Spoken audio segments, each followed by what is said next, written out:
ভাবুন তো, মিঠির মতো এক প্রাণবন্ত মেয়ে যখন হাসপাতালের বিছানায় জীবন মৃত্যুর সঙ্গে পাঞ্জা লড়ছে, তখন বর্ষা নামের সেই চরিত্রটি, যার মুখে উদ্বেগের মুখোশ, সে নাকি লুকিয়ে লুকিয়ে বিরিয়ানি গিলছে।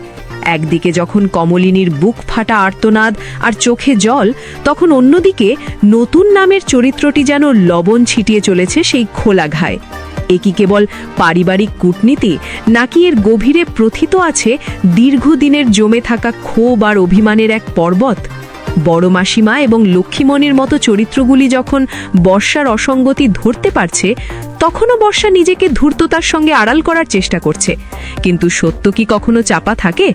রান্নাঘরে চিকেন বিরিয়ানি খাওয়ার দৃশ্যটি কেবল একটি হাস্যরসাত্মক মুহূর্ত নয়, এটি বর্ষার দ্বিচারিতা এবং সংবেদনশীলতাহীনতার এক প্রকোষ্ঠ উদাহরণ।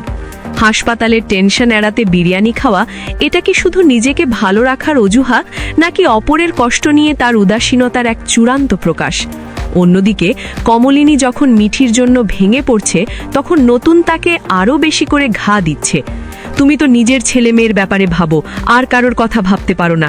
এই বাক্যটি নতুন কি শুধু রাগের বশে বলছে, নাকি তার নিজের জীবনেও এমন কোনো কষ্ট আছে যা তাকে এভাবে কথা বলাচ্ছে? আমরা প্রায়শই দেখি কাছের মানুষরাই সবচেয়ে বেশি আঘাত করে। নতুনের কথাগুলো শুনলে মনে হয় তার অভিযোগের পেছনেও হয়তো কোনো যুক্তি আছে যা আজও অপ্রকাশিত। কমলিনীর কাকুমণি যখন নতুনকে শান্ত হতে বলছেন, তখন তিনি কি শুধু বাইরের আগুন নেভানোর চেষ্টা করছেন, নাকি ভেতরের আসল কারণটা বোঝার চেষ্টা করছেন? যেখানে একজন সন্তানের কষ্ট একজন মাকে কিভাবে শেষ করে দিতে পারে, আবার সেই মায়ের প্রতি অন্য একজন কিভাবে নির্দয় হতে পারে, এই গল্পের চরিত্রগুলো যে পথে চলেছে তার পরিণতি কি হবে? সম্পর্কগুলো কি ভাঙবে, নাকি নতুন করে জোড়া লাগবে? এই সব প্রশ্নের উত্তর পেতে হলে আমাদের এই ভিডিওটিতে একটি লাইক দিন, আপনার বন্ধুদের সাথে শেয়ার করুন এবং আমাদের চ্যানেলটি সাবস্ক্রাইব করে আমাদের পরবর্তী বিশ্লেষণগুলো দেখতে থাকুন।